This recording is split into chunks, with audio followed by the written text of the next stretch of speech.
안녕하세요. 오늘은 보내주신 자료들을 바탕으로 해서요. 구리두레 교회에서 거의 10년간 이어진 아주 복잡했던 분쟁 속으로 한번 들어봐 볼까 합니다. 설립 목사님과 후임 목사님, 또 교인들 사이의 갈등이 이게 어떻게 신학 문제, 그리고 법정 싸움으로까지 번졌는지 그 핵심을 좀 자세히 살펴보겠습니다. 네, 정말 여러 가지 일들이 얽히고 설킨 그런 사례였죠. 리더십 교체 과정에서 딱 시작된 문제가 그게 교리 논쟁, 그러니까 이단성 시비로 커지고 결국에는 교단 징계는 물론이고 사회 법정까지 개입하게 된 한국 대형교회 갈등의 여러 모습들을 아주 압축적으로 보여주는 경우라고 할 수 있겠습니다.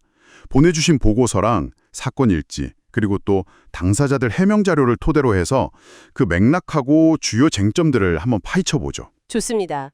단순히 그냥 사건을 쭉 나열하는 걸 넘어서 이 갈등의 진짜 본질이 뭐였고 또 우리가 여기서 어떤 점을 좀 배울 수 있을지 그런 걸 찾아보는 시간이 되면 좋겠네요. 자, 그럼 어디서부터 시작된 걸까요? 이게 2011년 말 그 이문장 목사님이 창립자이신 김진홍 목사님 후임으로 오시면서부터였죠? 그렇습니다. 네, 그 이문장 목사님은 신학적으로는 굉장히 평판이 높은 분이었어요. 그런데 부임 직후부터 기존 교회 질서하고 좀 충돌이 생기기 시작했습니다. 아, 충돌이요? 네. 특히 그 김진홍 원로 목사님이 세우셨던 일부 장로님들, 이분들을 중심으로 이 목사님의 리더십 스타일이나 교회 운영 방식에 대해서 문제를 제기하기 시작했죠. 여기에 또 원로 목사님의 어떤 보이지 않는 영향력, 이런 것도 좀 작용했다, 이런 분석도 있고요. 그렇군요. 물론 이 목사님 쪽에서는 또 반대로 원로 목사님 측의 재정 운영이 좀 불투명하다 이런 의혹을 제기하기도 했고요. 서로 좀 그랬죠. 아, 서로요. 그러면서 이제 반대 측이 두레교회 바로 세우기 협의회, 줄여서 두바협, 이렇게 조직을 만들어서 본격적으로 문제를 제기한 거군요. 재직회 운영이라던가 장로 임기 같은 약간 행정적인 문제들, 그게 처음에는 주요 쟁점이었던 거고요. 맞아요. 그런데 이제 여기서 좀 흥미로운 게 이런 행정이나 운영 관련 문제들은 교단 재판에서 대부분 죄가 없다 이렇게 나오거나 아니면 아주 가벼운 견책, 정도 이 정도로 결론이 나요. 그러면서 상황이 더 꼬이게 됩니다. 여기서 이제 분쟁의 양상이 확 바뀌는 거죠. 아, 그게 바로 그 유명한 이단성 논란이군요. 이 지점이 정말 궁금했습니다. 어떻게 행정 문제로 시작된 갈등이 이렇게 신학적인 문제로 옮겨갈 수 있었을까요? 네, 이게 정말 핵심적인 부분인데요. 2013년에 이 목사님이 속해 있던 교단, 대한예수교장로회 통합, 줄여서 예장통합, 총회에 이단 사이비 대책위원회, 보통 이대위라고 부르죠. 이 공식 기구에서 이 목사님 가르침에 이단성이 있다는 결정을 딱 내립니다. 이단성 있다고요? 구체적으로 어떤 점이 문제가 된 건가요? 네, 몇 가지가 있었는데 예를 들면 원죄를 뱀에 물려서 독이 퍼진 것에 비유하고 속죄는 예수님의 피로 그 독을 해독하는 것, 이런 식으로 설명한 거예요. 그리고 또 결정적으로 십자가에서 사실상 죽은 것은 뱀이다. 이런 식의 발언이 아주 크게 문제 삼아졌죠. 아, 근데 이 목사님 측에서는 그게 성경 내용을 그냥 비유로 설명한 거고, 특히 그 십자가에서 뱀이 죽었다는 말은 예수님의 승리로 사탄이 멸망했다는 뜻을 좀 강조하려는, 뭐랄까, 그림 언어 같은 거였다. 예수님 죽음 자체를 부정한 건 절대 아니다. 이렇게 강하게 반박했잖아요. 이런 해명은 그럼 어떻게 받아들여진 건가요? 교단 내에서는 결국 받아들여지지 않았습니다.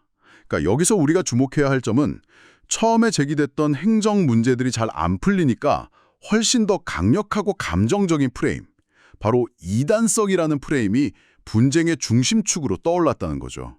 결국 이 문제 때문에 이 목사님은 2016년에 교단으로부터 면직 출교 처분을 받게 됩니다.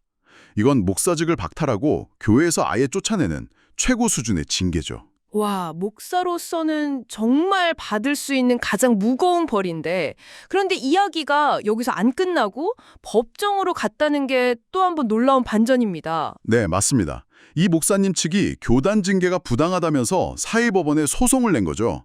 그리고 결과적으로는 대법원까지 가서 교단의 징계가 절차상 문제라든지 이런 이유로 무효라는 판결을 받아내요. 아, 법원에서요? 교단 징계가 무효다. 네, 심지어 더 나아가서 징계 직후에 이 목사님 측 교인들이 모여서 결의했던 교단 탈퇴 결정, 이것까지도 법원에서 적법하다고 인정을 받았습니다. 교단 쪽에서는 이미 징계받은 목사가 소집한 회의니까 무효다 이렇게 주장했지만 법원은 교인들의 집단적인 의사결정을 더 존중해 준 거죠. 이야, 이건 정말 큰 사건이네요. 어떻게 보면 교회 내부의 최고 결정기구라고 할 수 있는 교단의 판단을 사회법원이 뒤집을 수 있다. 이걸 보여준 거잖아요. 종교 단체의 자율성하고 사회법 사이의 그 경계? 이걸 놓고 정말 많은 생각을 하게 만드는 지점 같습니다. 맞습니다. 하지만 이 법적인 승리가 공동체의 완전한 회복으로 바로 이어지지는 못했어요. 그 과정에서도 교인들 간에 물리적인 충돌도 있었고 예배 방해 같은 그런 불미스러운 일들이 계속 있었고요. 2015년에는 아예 교회를 나누자 이렇게 분립 합의까지 했는데 서로 간의 불신이 너무 깊어서 일주일 만에 그냥 파기되기도 했죠. 그만큼 상처가 정말 깊었던 겁니다. 듣기만 해도 그 교인분들이 얼마나 지치고 힘들었을지 좀 짐작이 됩니다. 어떤 분은 싸우면서 신앙은 약해지고 투쟁심만 남았다 이런 말까지 했다고 하니까요. 공동체가 사실상 와해된 거나 마찬가지였겠네요. 그렇죠.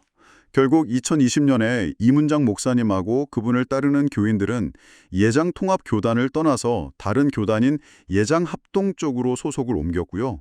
그리고 2021년에는 교회 이름도 아예 세음교회로 바꾸면서 완전히 새로운 시작을 선언했습니다. 과거의 아픔을 딛고 다시 좀 건강한 교회를 세워보겠다 이런 목표를 밝히셨죠. 네. 이 구리 두려교회 사례는 정말 많은 질문을 우리에게 던져주는 것 같습니다. 목회자를 청빙하고 또 승계하는 과정의 문제점들, 재정 투명성의 중요성, 그리고 또 때로는 이게 권력 다툼의 도구가 될 수도 있는 신앙 논쟁의 본질, 또 원로 목사님의 바람직한 역할은 뭘까 이런 것들까지요. 특히 교단의 징계가 최종 심의인 대법원에서 무효화된 이 사건은 앞으로 한국 교회 안에서 분쟁이 생겼을 때 이걸 어떻게 해결할 것인가 하는 방식에 상당한 영향을 미칠 수 있는 아주 중요한 판례가 될 겁니다. 교회 내부 결정의 최종성이 과연 어디까지 인정받을 수 있는가, 여기에 대한 논쟁을 촉발시킨 거죠. 네. 동시에 또 법적인 해결만으로는 갈라진 공동체의 마음까지 다 치유할 수는 없다는 것도 아주 명확하게 보여줬고요. 네, 그 관계 회복의 중요성, 이걸 다시 한번 깨닫게 되네요. 자, 오늘 이야기를 마무리하면서요. 청취자 여러분께 이런 질문을 한번 던져보고 싶습니다. 이 사례를 통해 볼 때 종교 공동체 내부의 자율성이라는 가치와 또 사회 전체의 법 질서라는 가치 사이에서 그 건강한 균형점은 어디쯤에 있어야 할까요? 신앙의 영역과 또 법의 영역이 이렇게 충돌할 때 우리는 과연 어떤 기준과 지혜로 이걸 바라봐야 할지 깊이 좀 고민해 볼 지점인 것 같습니다. 네, 정말 중요한 질문입니다. 오늘 함께 깊은 이야기 나눠주셔서 감사합니다. 다음에 더 흥미로운 분석으로 돌아오겠습니다.